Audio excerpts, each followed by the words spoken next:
Ang kwentong ito ay hango sa totoong buhay. Mula ito sa isa nating kabayan na itago na lamang natin sa pangalang Victorio. Taong 2001, Iloilo. Nakatitig si Mang Damian sa bata. Naglalaro ito sa putikan, hindi kalayuan sa tahanan. Kung bibilangin, halos isang oras na ang paslit. Hindi na makilala dahil puro lupa ang katawan.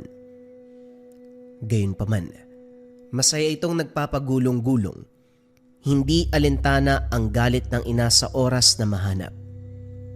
Hindi nagtagal, matatanaw ang babae sa kabilang dulo ng palayan.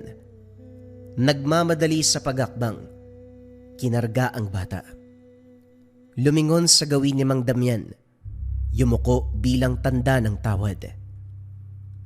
Sa baryong ito, si Mang Damian ang kinikilalang nakakatakot na manunugis.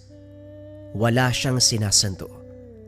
Minsan ang kinalaban ang pare at mayor, simbahan o politiko, walang panama sa antingero. Sa umaga, simpleng magsasaka ng malawak na palayan, kasama ang nag-iisang alaga na kalabaw. Tinawag niya ito sa pangalang Hawhaw. Sa gabi, hindi gugustuing makasalubong. Mabangis ang aura.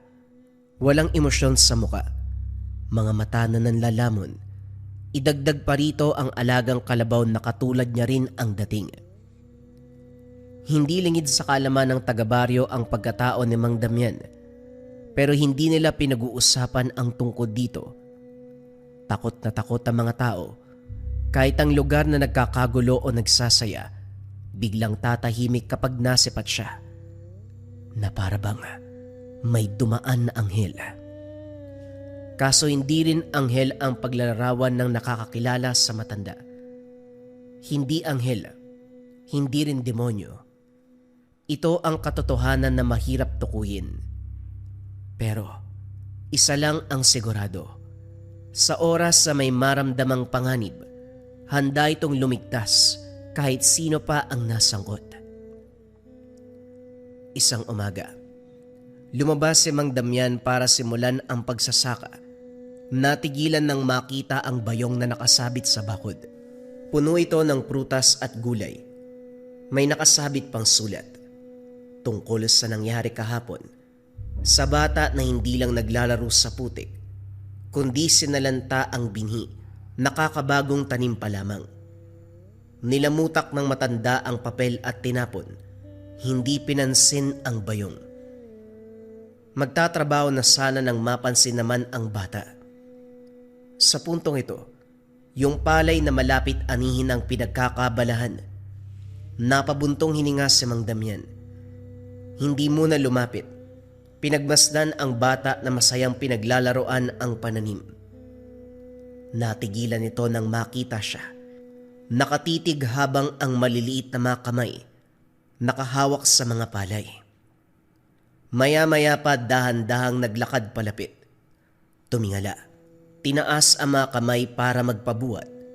Subalit hindi natinag si Mang Damian. Kalaunan maririnig ang boses ng ina. Natatarantang lumapit sabay karga ng anak palayo. Bago yun, hindi kinalimutan ang paghingi ng tawad. Napailing si Mang Damian. Nawala na rin ng gana matapos makita ang maliliit na yabag sa putik. Malinaw pa sa alaala ang pananalasa ng paslit sa pananim. Imbis na magpatuloy sa pagsasaka, bumalik ng tahanan. Habang nagpapalipas ng oras, may dumating na bisita. Natunugan sa pamamagitan ng kutsilyo na bigla na lang tumarak sa dingding. Kung hindi siya nakausog, direktang tatamaan. Mula sa hindi kalayuan, tanaw ang kumakaway na kaibigan.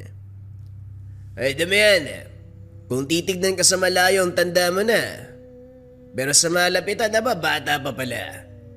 May dala akong lambanog at tabako. May kape at biskwit na rin. Pasensya na ako, ngayon lang nakadalaw ha. Bukod sa mga gawain, may personal na dapat asikasuhin eh. Oy, Hawhaw! Kumusta ka dyan? O sige, kumain ka lang ng damo. Wika ni Victorio nang makalapit. Maingat na inilapag sa mesa ang pasalubong. Napukaw ang pansin ni Mang Damian nang makita ang bote ng langis. Hindi ito basta bote at lalong hindi ordinaryong langis. Nang masipat ang apog na nasa ibaba, dito napatanong ang matanda. Sino ba ang pinuksa mo? Nandito ka ba para ipagmayabang yang nagawa mo? Tama ka. Ang galing mo talaga manghula.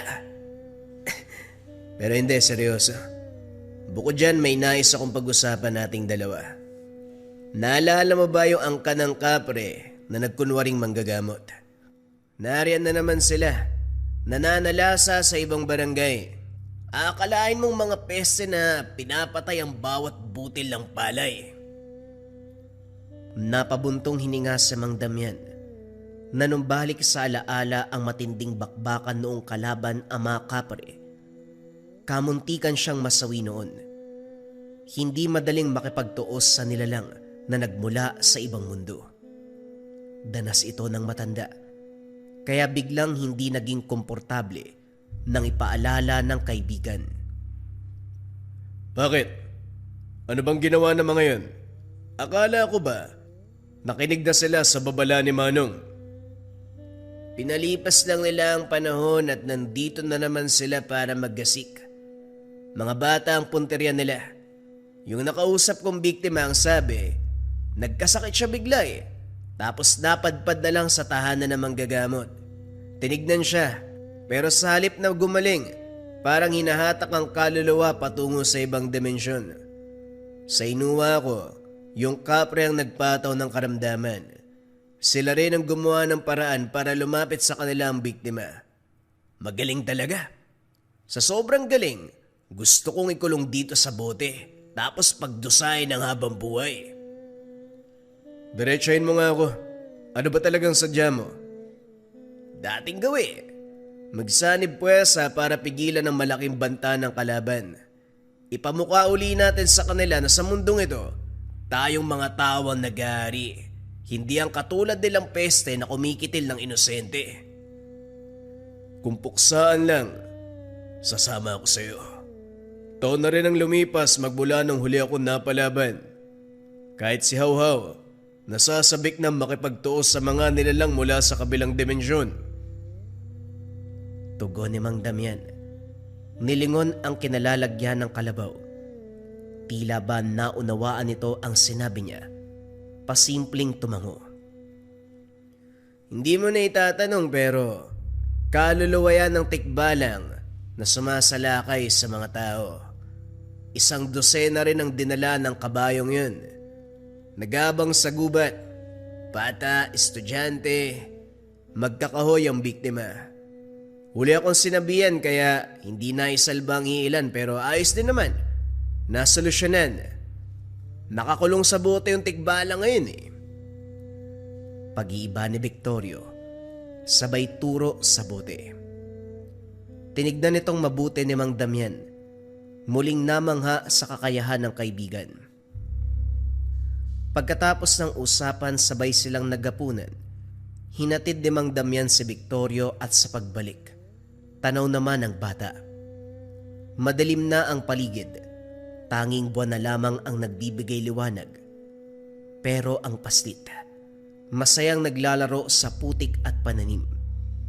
Humugot ng hininga si Mang Damian upang pigilan ang pagkarinde sa namumunti nitong hagikgik. Sa paglipas ng oras, nang wala pa ring lumitaw para kunin ang bata, siya na lang ang nagkusa. Hinabaan ng pasensya lalo na na maglikot ang bata, tumalsik sa kanya ang putik. Hindi magawang pagsabihan dahil bukod sa hindi makaintindi, masyadong inosente, dinala sa tahanan at pinaliguan. Matapos bihisan doon na kinausap. Bata, ano bang ginagawa mo sa palayan ko? Naku naman, hindi kita pwedeng pagalitan, sobrang bata mo pa. Paglalaro lang ang nasa isipan mo. Pero sana man lang binabantayan ka ng nanay mo. Tagasang ka ba? Naku, Hindi din naman sasagot to. Kumain ka na nga lang dyan. Lugaw lang ang mabibigay ko sa'yo ha. Sa pagkakataong ito, nagbago ang pakikitungo ni Mang Damian. Naging magaan na para bang ama na nag-aalaga ng anak. At sa unang pagkakataon din, natutunan niyang ngumiti. Tila ba napunan ang pagkukulang sa buhay. Hindi na malayang sumabay sa tawa ng pastit. Itinabi na rin sa pagtulog. Nabulabog sa paglalim ng gabi. Kagad bumangon ng maamoy ang usok na senyales ng kapre. Wala mang usok na makikita. Humahalo sa hangin ang samyo. Nagdadalawang isip iwan ng bata. Nangangamba na baka pagtalikod, ito ang pagkaabalahan ng nilalang. Ang ginawa na lamang ay kinarga ito habang dahan-dahang nagmamasid sa paligid. Walang tao sa labas pero maririnig ang mahinang tunog. Hangos ng kalabaw pero hindi ito ang alaga. Si Hawhaw sa kabilang banda, alistong alisto, sinusuri ng tingin ang paligid. Hawhaw, kung sakali man na meron kang makita, ligpitin mo na kagad. Wala nang panahon para usisaing mabuti. Amoy pa lang, halatang kalaban na. Wika ni Mang Damian. Mahina man, dinig na dinig ito ni Hawhaw. Lumipas ang ilang sandali. Lumakas ang alingasaw. Binaba ni Mang Damian ang bata. Nilagyan ng orasyon para hindi malanghap ang usok. Pinalibutan ng pangontra ang kinalalagyan para sigurado ang kaligtasan. Matapos nun, iniwan ito para hanapin ang kalaban. Pag-apak ng bakuran, bagya ng makapal ang usok. Sinuri ni Mang Damian ang kalapit na mga puno, kaso wala doon ang kapre. Sinundan ang upos ng tabako na nagkalat sa lupa. Pagdating sa unhan, buong tabako lang ang nahanap. Bumalik sa kanalalagyan ni Hawhaw at kinalas ang tali. Hinayaan itong maglakbay sa paligid para tumulong sa paghanap. Hindi nagtagal, dumako ang tingin sa partikular na direksyon. Mula roon nakatayo ang kapre. Itsura mo pa lang, ang sarap mo ng ligpitin ha. Hawhaw, umanda ka. Ipamukha mo sa animal na yan kung sino ang hari sa lugar na ito. Ang lakas ng loob mong umapak sa teritoryo namin ha. Sige, pakitaan mo yan. Kumilos ang kalabaw. Inararo ang mayayabong naalaman. Handa na din itong umatake, subalit pinaglaruan ng kapre. Biglang nawala, lilitaw sa ibang direksyon. Dumadagungdong pa ang halakak. Si Mang Damian sa kabilang banda, hindi nagustuhan ang ginawa ng nilalang sa kalabaw, kaya naman nakisali na siya. Dinampot ang upos ng tabako, sinindihan at kinargahan ng orasyon. Inihipan niya ng inihipan hanggang sa lumakas ang usok. Nang maamoy ito ng kapre, ito na mismo ang tumigil. Napalitan ng takot ang pang-aasar. Tama na. Hindi na mauulit. Katuwaan lang ang sa akin. Masyado kayong seryoso. Pasensya na. Hindi na mauulit. Tanggalin mo ang orasyon. Itigil mo yan. Masakit sa kaloob-looban ko. Wika ng kapre. Panay haplos sa dibdib at yan. Nahihirapan sa paghinga. Ngayon lang kita nakita. Taga saan ka ba? Hindi naman siguro napadpad lang dahil batay sa kilos mo, kami talaga ang pinupunterya mo. May nagpadala ba sa'yo? Kaninong alaga ka? Wala akong amo. Hindi ako alaga ni naman. Maniwala ka. Ikaw at ang kalabaw ang sadya ko. May gusto kong hilingin. Wala akong masamang balak. Hihingi pa ako ng tulong. Sa tingin mo ba maniniwala ako? Gasgas na ang ganyang pakulo. Marami ng halimaw na nagtangkang pumasok dito sa teritoryo ko na ganyan ang sinasabi. Hindi mo kami maluloko ng alaga ko. Wika ni Mang Damian. hinahagod pa ang likod ng alagang kalabaw. Muling kinargahan ng orasyon ang upos ng tabako. Hindi magkamayaw sa pagsigaw ang kapre. Napabaluktot habang iniinda ang epekto sa kaloob-looban. Naghahabol pa ng hininga. Nang mapansin ni Mang Damian ang hirap nito, nagpa siyang itigil. Saka lang nakahinga ang halimaw. Sa kabila ng kalagayan, gumapang palapit. Halos sumalik sa mga paa ng matanda. Maniwala ka, Mang Damian. Nandito ako para humingi ng tulong. Napapagod na ako sa pagdamay nila sa akin. Ang lang naman ng pangit na yon ang gumugulo sa mga tao.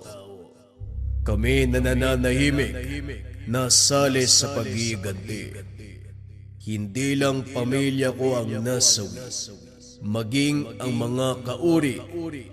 Sa angka namin, ako lang ang natira. Kung ayaw mong maniwala, pwede mo kong idaan sa ritual para magkaalaman. Nang mahimigan ni Mang Damian ang pagiging totoo ng nilalang, napilitan siyang baguhin ang husga. Gayunpaman, hindi binigay ang buong tiwala. Dinaan sa ritual, alinsunod sa mungkahi nito. Pagkatapos napagtanto na nagsasabi nga ng totoo, kaso hindi pinatuloy. Nag-aalala na baka makaisip ng kalokohan kapag nakita ang bata.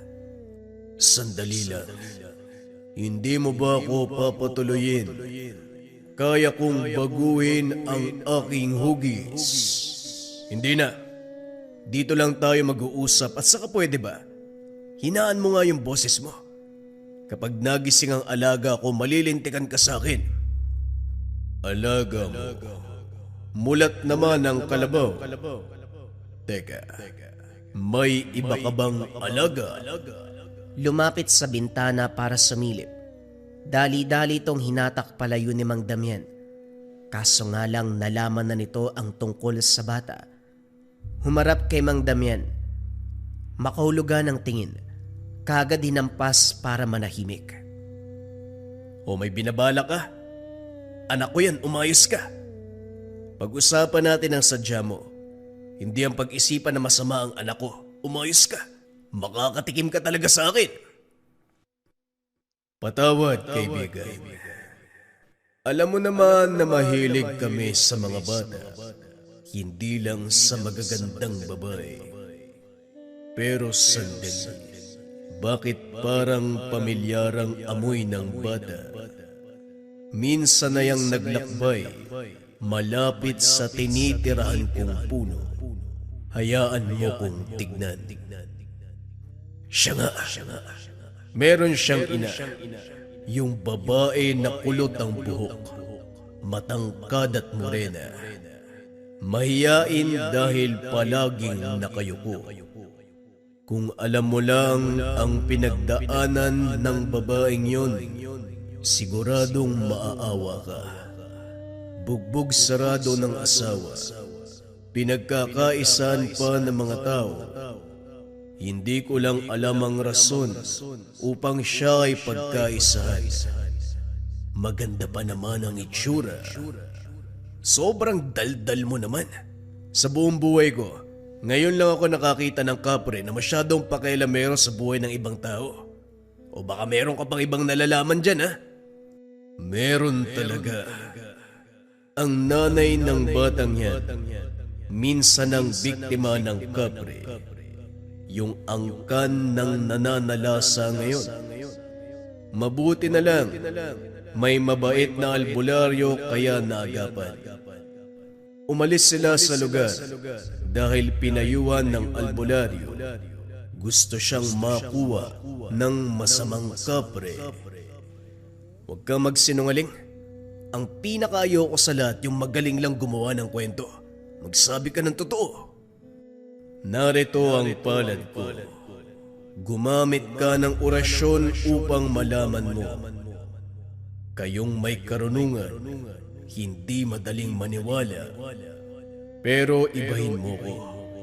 Hindi ako nagsisinungaling. Narito ang palad ko. Inilahad ng kapre ang mga kamay. Hindi nagritual si Mang Damian. Nararamdaman niya ang pagiging totoo ng nilalang. O siya, balik tayo sa usapan. Sino ang kilala mong kapre sa angka na yun?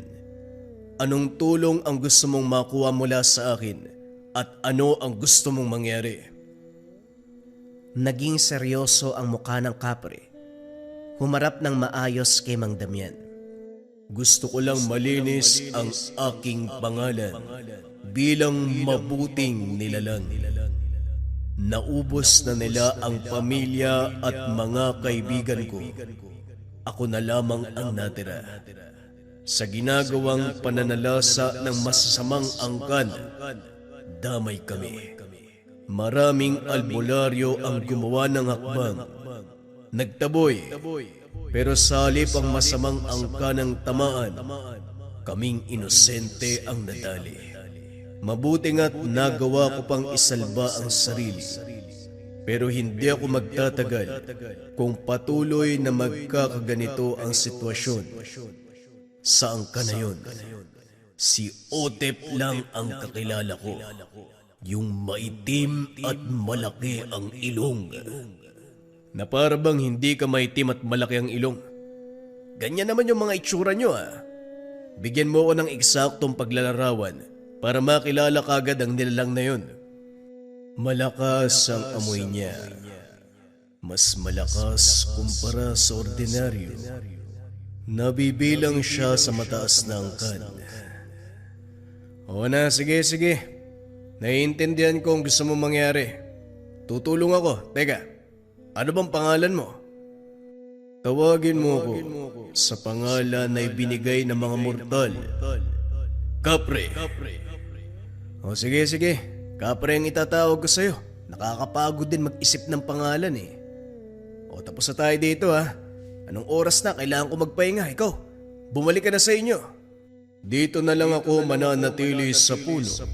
Isang tawag ko lang, matutulungan mo na ako kagad. Ganyan ka ba talaga katakot sa kapwa mo? Ay, nako. Napabuntong hininga si Mang Damian. Hindi na sumagot ang nilalang. Abala sa pagpunta sa kanyang puno. Pagkatapos itali ang alagang kalabaw, pumasok na rin siya sa loob. Kinabukasan maagang nag-abang si Mang Damian. Ilang beses nang sinuri ang palayan. Kaso nga lang, hindi nagpakita ang ina ng bata. Hindi naman perwisyo, subalit wala siyang balak ampunin ng pastit. Sinubukan na rin magtanong sa dumaraan, kaso walang nakakaalam kung nasaan ang babae. Nang bumisita muli si Victorio, iniwan sa pangalaga nito ang bata. Nagpaalam siya para suyurin ang baryo. Nainis lamang ito. Wala ring ideya ang mga tao kung nasaan ang ina. Ang huling nakakita, sinabing mabilis na naglalakad papalayo. Wala ring nakakaalam kung saan papunta. Nang ituro ang daan, kagad nagritual si Mang Damian. Gamit ang bakas sa lupa at kaalaman sa orasyon, natukoy ang sinapit ng babae. May kapit ng elemento, kaya ganun na lang ang pagpigil ng galit. Nang suriing mabuti, napukaw ang damdamin nang mapansing bukal sa loob ng babae ang nangyari, na para bang inasahan ang trahedyang magaganap. Wala sa sariling nasuntok ang hangin matapos mapagtanto ang isang bagay. Sa pag-uunawa, hindi nagkataon ang pagpunta ng paslit sa palayan para maglaro. Isa na itong paiwatig na itatakwil lang bata, hindi dahil irresponsable, kundi para maprotektahan. Walang ya. Bakit hindi ko napansin ang bagay na yon? Hindi ko man lang naisip na baka nangangailangan sila ng tulong. Hindi ko inunawa ang kilos. Mangmang, makakatulong na sana ako. Hindi ko pa nagawa. Wika niya sa sarili. Hindi maiwasang maluwa. Mabigat ang damdaming umuwi ng bahay nahihiya pang humarap sa paslit. O bakit parang may nakaaway ka? Namumula pa ang mga mata mo Halatang galing sa pag-iyak.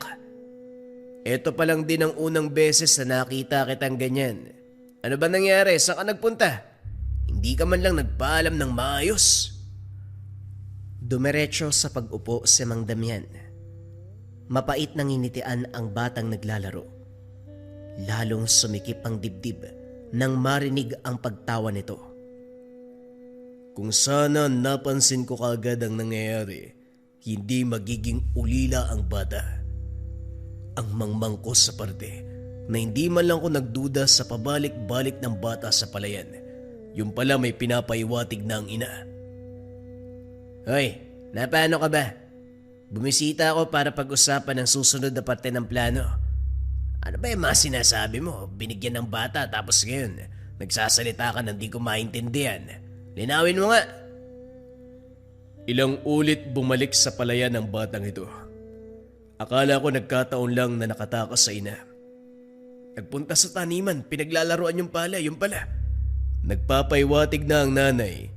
Inihahabilin sa akin ng bata dahil may nilalang nakukuha sa kanya. Ako naman, walang ginawa, hindi ko napansin. Ay, naku. Natahimik si Victorio sa narinig. Napatitig sa bata. Puno ng awa.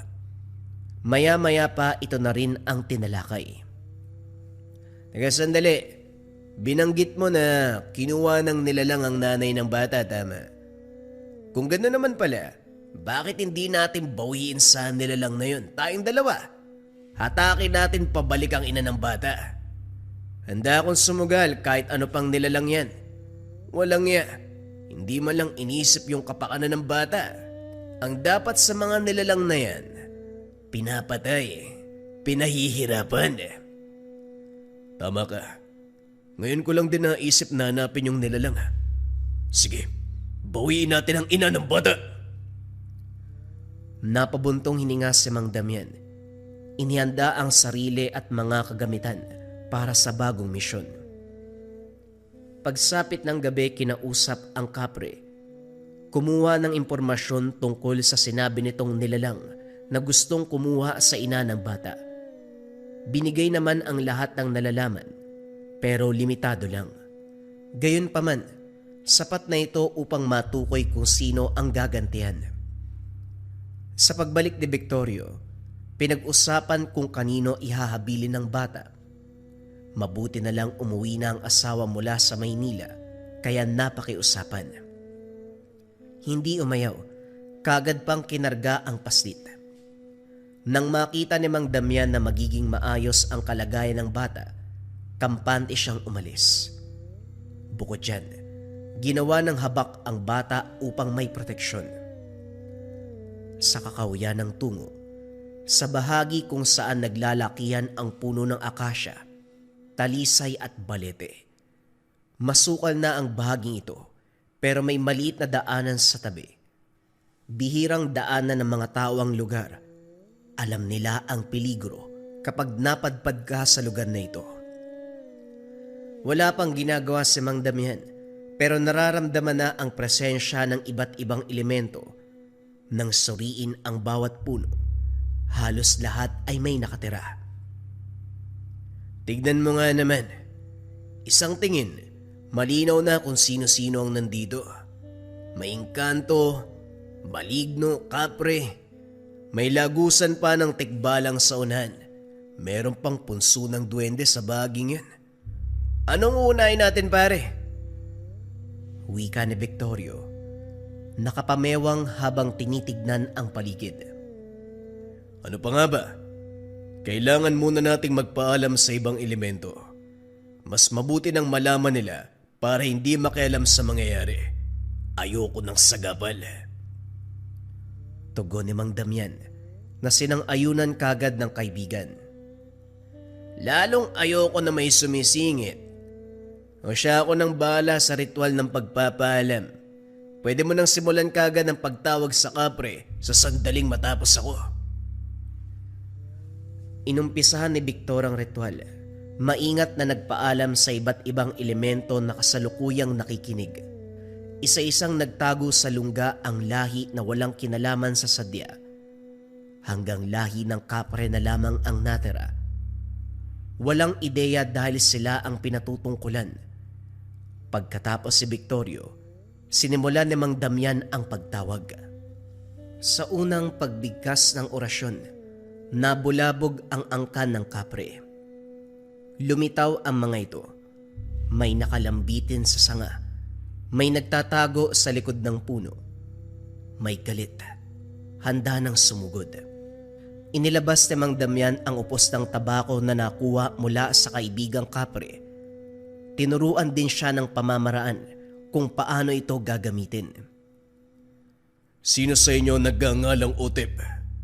Yung maitim, tapos malaki ang ilong. Ganun lahat ang itsura nyo, pero huwag kayong malito. Nasaan siya? Ilabas nyo. Iharap nyo sa akin. Wika ni Mang Damian na kinukutya pa ang angkan. Nagkatinginan ang mga kapre. Nagpapalitan ng titig na may pinapaywatig. Maya-maya pa, dahan-dahang tumakas ang isa, pero kagad napigilan ni Mang Damian. Sumapol sa ulo ang binatong pangontra. Kagad bumagsak. Sa nangyari dito naunawaan ng angkan kung gaano kaseryoso ang sitwasyon. Kung ayaw niyong matulog habang buhay, mabuti pang ilabas niyo si Otep. Dalihan niyo. Maikli lang ang pasensya ko. Sinindihan ni Mang Damian ang upos ng tabako. Hinayaan itong mag-ipon ng usok. Makikita ang takot sa pagbumuka ng mga ito.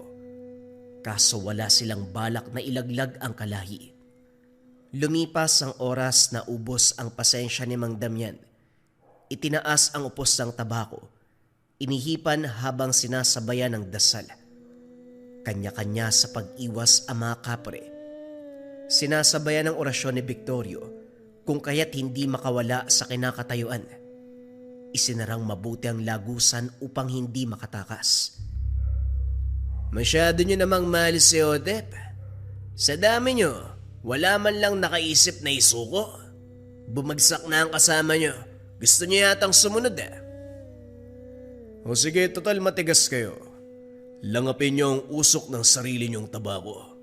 Kahit mula ito sa mundo nyo, alam natin na kapag sinamahan ng dasal, masama ang epekto sa inyo. Tignan mo nga naman, hindi lang kayo naghahabol ng hininga, malapit na rin kayong mamatay. Sa kabila ng paninindak, wala pa ring sumagot. Hindi tinigil ni Mang Damian ang ritual, bagkus dinagdagan ang bigat ng orasyon. Hindi na magkamayaw ang mga ito. May nawalan na ng malay, may lumalaban para makahinga. Nang wala pa rin nagsasalita, dito na ginawa ang tinuro ng kapreng kaibigan. Dumakot ng lupa, sinaboy ito sa umuusok na upos ng tabako. 3 beses inihipan. Nagsimulang umapoy, naglabas ng balisong, sinugatan ang daliri at pinatakan. Pagkatapos niyan direktang tinarak ang patalim sa nagliliyab na upos. Ang resulta, may nangisay na. May bumaliktad ang sikmura, sinuka ang sariling laman. Ang iilan, binalingan ang isa't isa. Nagkakasakitan. Sa kabila nito hindi magawang matuwa ni Mang Damian. Pagdaan ng oras, kusang inurong ang ritual. Nakahinga ang lahat. Wala pa rin bang magsasalita? Sabing ilabas nyo na si Otep. Ibalik niya kamo ang dinukot niyang babae. Sinuri ang bawat nilalang. Abala ang mga ito sa pagdaing buhat ng epekto ng ritual. Walang nakinig, walang nagpakita ng interes. Kaya naman naganda para ulitin ang orasyon nang biglang lumitaw si Otep. Kumpara sa karamihan mas malaki ang hubog nito. Malakas ang tindig. Nakakakilabot ang aura. Masama ang titig kina Mang Damian at Victorio. Nang makita ang nangyari sa mga kasama, humiyaw at nagwala. pero hindi nasindak ang matatanda. Yun na yun? Para kang unggoy. Ikaw ba yung Otep? Sabihin mo, nasa ang dinukot mong babae? Antigero, hindi ko gusto ang presensya nyo. Nagkita na ba tayo noon? Pamilyar kayong dalawa. Tugon ng nilalang. Hindi nakinig sa tanong ni Mang Damian. Oo naman, nagkita na tayo. Isang beses kaso maraming taon na nakalipas. Hindi ka ba natutuwa na nagkita tayo muli? Tumatak sa alaala namin ang sagupaan noon, kaya sigurado kung kilala mo kami. Tama na ang pag-alala sa nakaraan. Pag-usapan natin ang ngayon. Nasaan ang babaeng dinukot mo? Binalaan ka ng albularyong tumingin sa babae, pero ayaw mong makinig. Nasaan siya? Ibalik mo siya. Si Pipay baka mo. Hindi mo siya mababawi dahil siya ay aking asawa.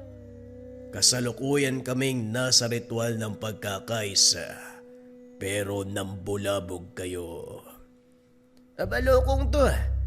Hindi mo pagmamayari ang tao kaya wag mong angkinin. Ibalik mo sa amin ang babae kung ayaw mong ubusin namin ang angkan mo. At ikaw, kayang-kaya kitang ikulong uli. Pagdudusahin kita sa bote.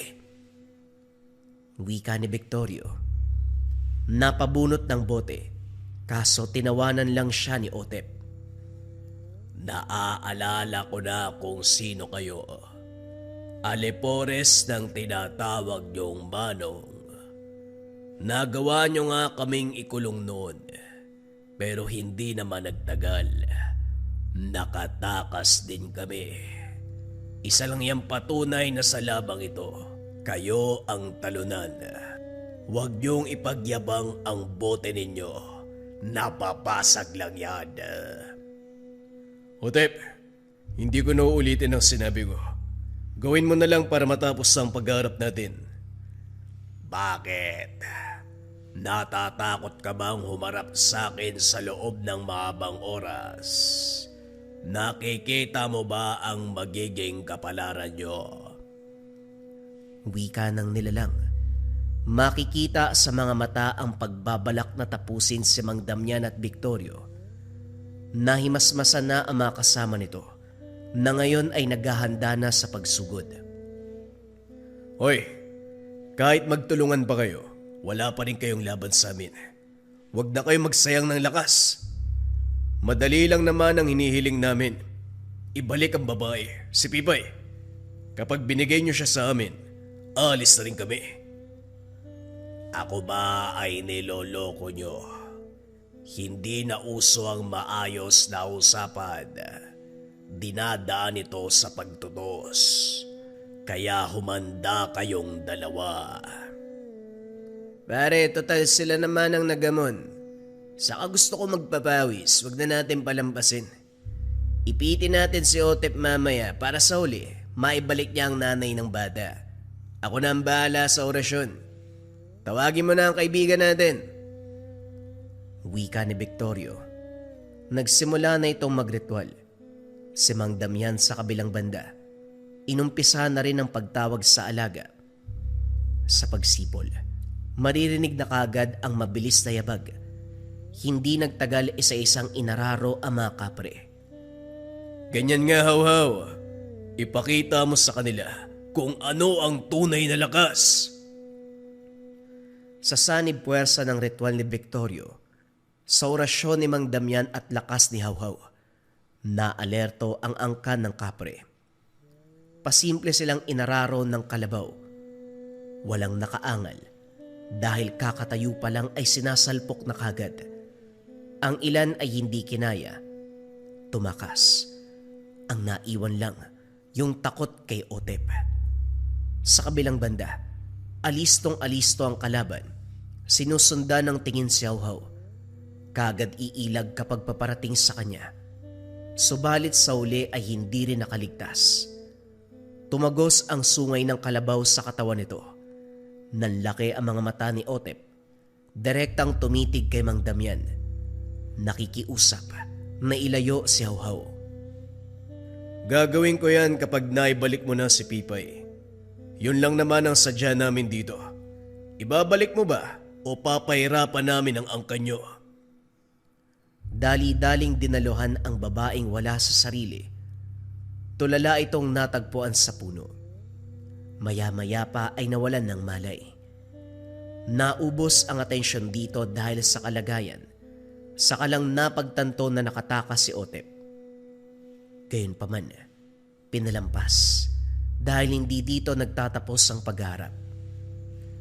Hinayaan ni Mang Damian na gamutin ni Victorio ang babae. Habang nilulunasan, hindi nakaligtas sa pagkaramdam ng awa. Ang bata kasi, panay iyak nang makita ang kalagayan ng ina. Kinakaway pa ang magkabilang kamay, tinuturo ang kinalalagyan ng babae. Hindi na rin nadala sa pagpapatahan ng asawa ni Victor, kaya naman siya na mismo ang kumarga. Hindi pa rin matahimik ang paslit. Umiiyak pa rin habang panay lingon sa kwarto kung saan naroon ang ina. Binigyan ito ng gatas, pinakain at binigyan ng laruan, kaso panay pagsambit ng salitang nanay. Ganon ang sitwasyon sa paglipas ng oras. Mabuti na lamang nakaramdam ito ng antok, nakatulog sa mga bisig ni Mang Damian. Ligtas na ang babae. Mabuti na lang hindi pa sumasapit ang takdang araw kung kailan aangkinin siya ng kapre. Kung nauli tayo, malamang hindi na natin siya mababawi. Teka, sandali nga. Parang bagay sa'yo magkaanak ah. Sa pormahan mo ngayon, parang ikaw pa yung tunay na tatay niyan. Di ba wala ka namang asawa? Eh di pormahan mo si Pipay. Parang aray ko. Pasensya na, nagbibiro lang. Wika ni Victorio. Binatukan siya ni Mang Damian. Hindi pa tapos ang misyon natin kaya wag mong singitan ng biro. Bukas sa bukas, babalikan natin ang lungga na mga kapre. Sa puntong ito sila ang liligpitin. Wala tayong ititira sa mga yan. Yan nga ang gusto kong sabihin. Ligtas na si Pipay. Bumalik na ang ina ng bata kaya oras na para sa pinakamisyon natin. Nakahanda na ang bote. Isa lang ang dadalin mo. Sa dami na mga yun, sapat ba ang isang bote? Sasapat na to. Isisiksik natin sa isang bote ang kaluluwa ng mga animal. Tagpi-tagpin hanggang sa hindi na makahinga. Masyadong marami kung isa-isa eh. E di isang bote na lang, magsama-sama sila. Sumang-ayon si Mang Damian sa naisip ng kaibigan. Inantay muna nilang may masmasan ang ina ng bata. Isang araw din ang tinagal. Hindi magawang iwanan dahil sa pagsapit ng umaga, may pagbabago sa kalagayan nito. Biglang tumaas ang lagnat. Sa kabutiang palad yun lang ang nangyari. Pagkatapos nun, iniwanan sa pangalaga sa asawa ni Victor. Bumalik ng bahay si Mang Damian para kumustahin ang alagang kalabaw. Pagkatapos ang sagupan, dumiretso ito ng balik ng tahanan at ngayon palang nakita. Nang masuri ang kalagayan, pinagpahinga muna ito. Hindi nagpahuli ang kaibigang kapre. Nakabusangot ang muka. Humarang sa daan para makakuha ng atensyon. Nakasimangot ka pa, lalo kang pumapangit. Ano bang kailangan mo? Inaantay ko kung kailan ako tatawagin. Pero hindi nangyari. Bingi ka ba? Tinawag kita pero hindi ka dumating. Mabuti na lang dumating si Hawhaw. Ano? Tinawag mo rin ba ako? Ang napansin ko lang, kumaripas ng takbo si Hawhaw. Nilolo! Hoy! Damian! Manaw! Hoy! Hindi na siya pinansin ni Mang Damian. Nilagpasan. Nagpahinga rin sandali at sa paggising, pinuntahan ang sityo kung saan nagpapanggap ang mga kapre bilang manggagamot. Malalim ang pagbuntong hininga ni Mang Damian at Victorio habang pinagmamasdan ang mga pasyente. Naglalakad ang mga ito papunta sa kubo na ginawang lungga ng nagpapanggap. Nag-aanyong tao ang mga ito para makapambiktima. May sumasalubong pa sa pasyente, umaalalay para mapabilis ang lakad. Kaagad umihip ng dasal sa hangin si Victorio. Natauan ang mga pasyenteng nasa daan pa lang. Hinarap ang mga ito. Inilagay sa ligtas na lugar. Habang inaasikaso ang kaligtasan ng mga tao, si Mang Damian sa kabilang banda ay dahan-dahang pumuslit sa kubo. Dahil sa sabulag, nagawang makapasok ng walang kahirap-hirap. Bumungad ang mga gamit. Masasabi ring tahanan ng manggagamot dahil puno ng halamang gamot, langis at iba pang pinagkukunan ng lunas. Sa pag-oobserba, may albularyong nakatira, kaso para bang pinaslang para lang palitan ng mga nilalang. Maya-maya pa nakaramdam ang mga ito. Sila rin ang nakaengkwentro sa nagdaang araw. Tiniklop pa rin ng Mang Damian ang sabulag. Nagulat nang makita siyang nakatayo sa gitna. Bakit parang nakakita kayo ng multo? Hindi pa naman ako patay. Ikaw na naman. Hindi mo ba talaga kami tatantanan? Nakuha mo na ang babae. Ano pa ang gusto mo? Kayong lahat. Kayong lahat ang sadya ko ngayon. Kung ayaw nyo ng gulo, mabuti pang pumila kayo para makulong sa bote ng kaibigan ko. Siguro naman may ideya kayo sa sinasabi ko, ano? Binalot ng takot ang mga ito. Maya-maya pa kanya-kanya sa pagluhod para humingi ng tawad. Wag. Ayaw namin makulong sa bote ni Victorio. Ayaw naming sapitin ang nangyari sa una naming mga kaanak. Ayaw naming mamatay sa ganung paraan. Si Otep, siya talaga ang pinuno ng lahat ng to. Siya ang utak ng operasyon ang sabi niya. Kung magpapanggap kami bilang manggagamot, marami kaming makukuha ang biktima. Ginawa naman namin eh. Napilitan lang dahil paparusaan niya kami kapag hindi sumunod. At paanong nadamay ang inosenteng angka ng kapre sa tuwing may albularyong kakalaban sa inyo? Hindi ko alam pero si Otep, sigurado ko siyang may gawa niyan, maniwala ka. Biktima lang kami dito. Napailing si Mang Damian sa pagkarindi. Sabay-sabay nakiusap ang mga ito. Nang masipat si Victorio na nag-aantay sa kanya, binigyan ng hudyat. Binuksan nito ang bote. Bumigkas ng orasyon. Maya-maya pa dahan-dahang hinigop ang bawat kapre. Naging manipis ang katawan at nakulong lahat sa bote. Agarang sinelyuhan ang takip para wala nang makatakas. Nahirapan sa pagpigil si Victorio dahil nagwawala ang mga ito sa loob. Pare, mukhang kailangan kitang iwan ah. Kailangan kong siguraduhin na walang makakawala sa mga to. Mauna na ako. Isa sa ilalim ko pa sa ritual. Nang si Mang Damian ang naiwan, lumitaw si Otep na galit na galit. Kaagad siyang sinugod. Lakas ang binato ng kapre. Samantalang dasal naman kay Mang Damian. Nang hindi tamaan ng matanda, gumamit ito ng panibagong atake. Pinakilos ang mga patalim. Sumugod sa gawin ng matanda. Nagawang dumaplis. Napunit ang damit at lumantad ang tangan. Natigilan ng makita ito. Biglang napahawak sa bahagi ng katawan kung saan tumagos ang sungay ni Hawhaw. Nakilala mo ano? Tama ka, yan ang sungay na mula kay Hawhaw. At alam ko ang nangyayari sa'yo ngayon. Kumikirot ang sugat mo. Isa ka sa nakabangga namin maraming taon na nakalipas. Buhay pa si Manong ng mga panahong yun. Sinuwerte ka lang siguro kaya nakatakas ka sa pagkakakulong sa bote. Pero hindi na mauulit yan. Sisiguraduhin kong ito na ang kamatayan mo. Maestro mo si Manong.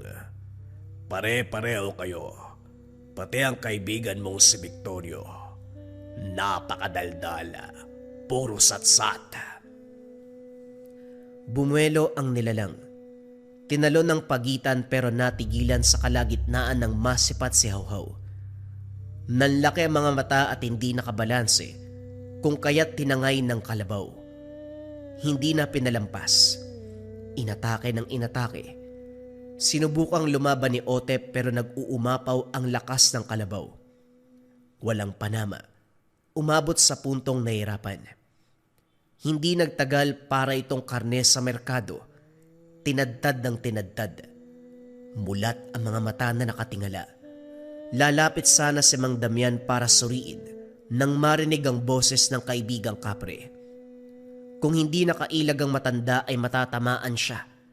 Sa tuli ng takbo nito ay hindi nakapreno. Bumangga pa sa puno. Nasaan? Nasaan ang kalaban? Nandito na ako. Handang puksain ang masamang lahi. Nasaan sila? Handa na ako. Ano bang ginagawa mo dito? Wala naman ako sinabi na sumunod ka. Wala na rin ang kalaban. Tapos na ang pagtutuos. Kung makarating ka, kung kailan tapos na halatang sinadya. Tuwag. Dismayado ang nilalang. Sumalampak sa lupa pero nang masipat ang katawan ni Otep, nagmarcha at ginulpe ang bangkay. Inilabas ang galit. Hindi nakailam si Mang Damian dahil kung tutusin, malaki ang atraso ni Otep sa angka nito. Tumabi na lamang siya. Pinanood ang hinagpis ng kaibigan.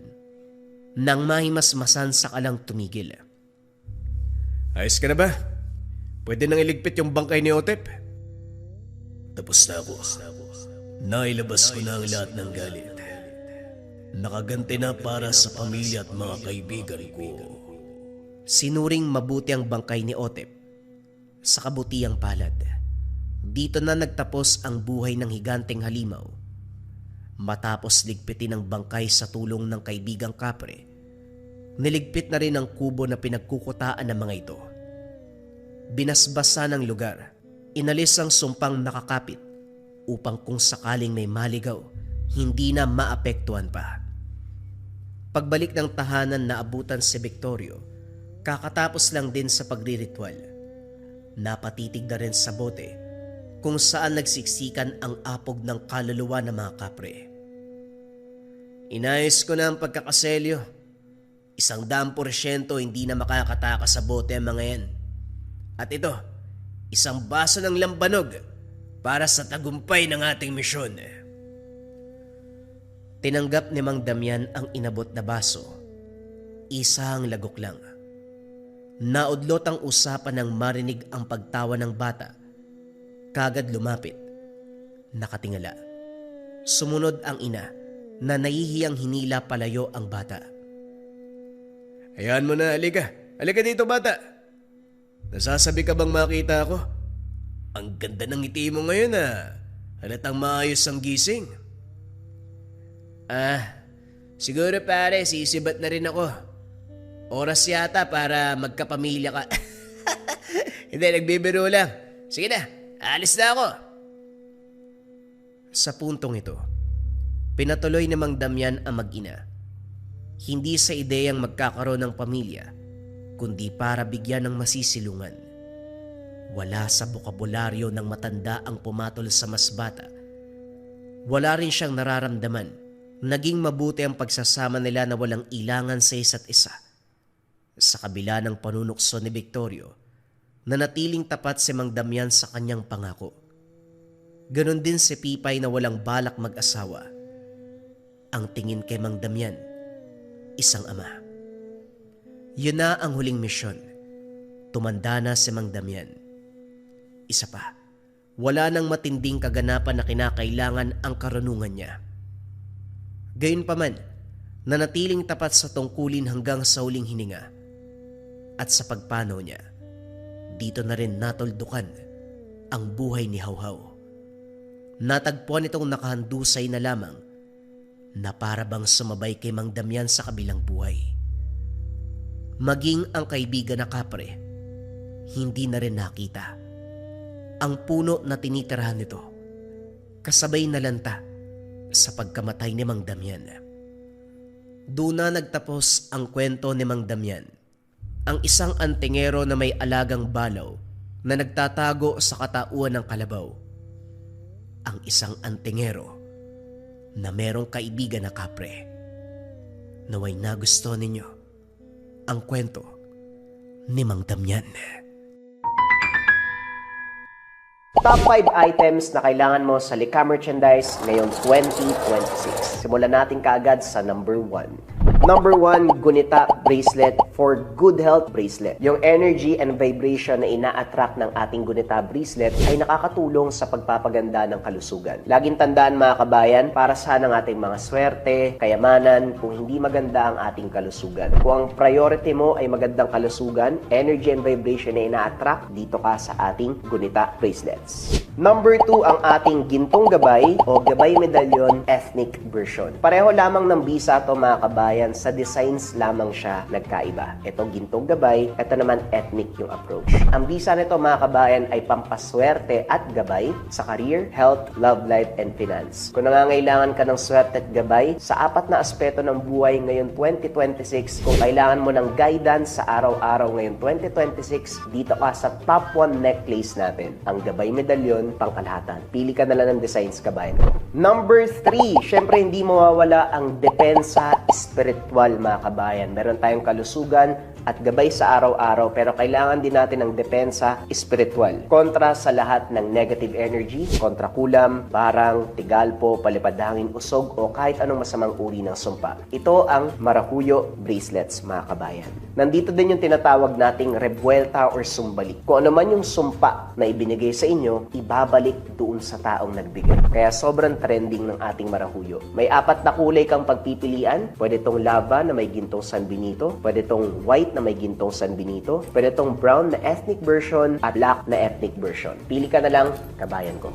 Number 4, Gintong Palay Money Amulet. Ito bagay na bagay itong coin na to mga kabayan para sa mga tao na ayaw naman na nagsusuot ng kung ano-ano. Baliktaran ng simbolo, ang bisa nito ay pampaswerte sa pera, for dreams manifestation, kung may mga kahilingan ka na gustong matupad ngayon 2026, for abundance and for prosperity. Sobrang simple lang nito, iipit mo lang siya sa wallet mo, dalhin mo lang palagi, ilagay mo sa gabay po lang tela pouch, basta dala-dala mo, let it work for you kabayan. Gintong Palay Money Amulet. At syempre mga kabayan ko, ang pang-5, hindi mawawala ang Kaluban de Pampaamo. Pampaamo sa tao, pampaamo sa negosyo. Kung feeling mo nasa toxic environment ka kabayan, ikaw lagi yung napapag-initan, laging galit yung partner mo, laging galit yung boss mo, laging galit yung mga katrabaho mo, sa'yo lagi sinisisi ang mga bagay-bagay, magkaluban de pampaamo ka. Pampaamo sa tao, pampaamo sa negosyo. Bagay din to sa mga nasa sales or sa mga tao na palaging merong kausap para mabilis kayong makapagpalagay ng loob ng taong kausap mo. Sobrang simple lang. Itong kaluban, gawa to ng mga tubo sa Negros, pero may mga sangkap pa ito sa loob.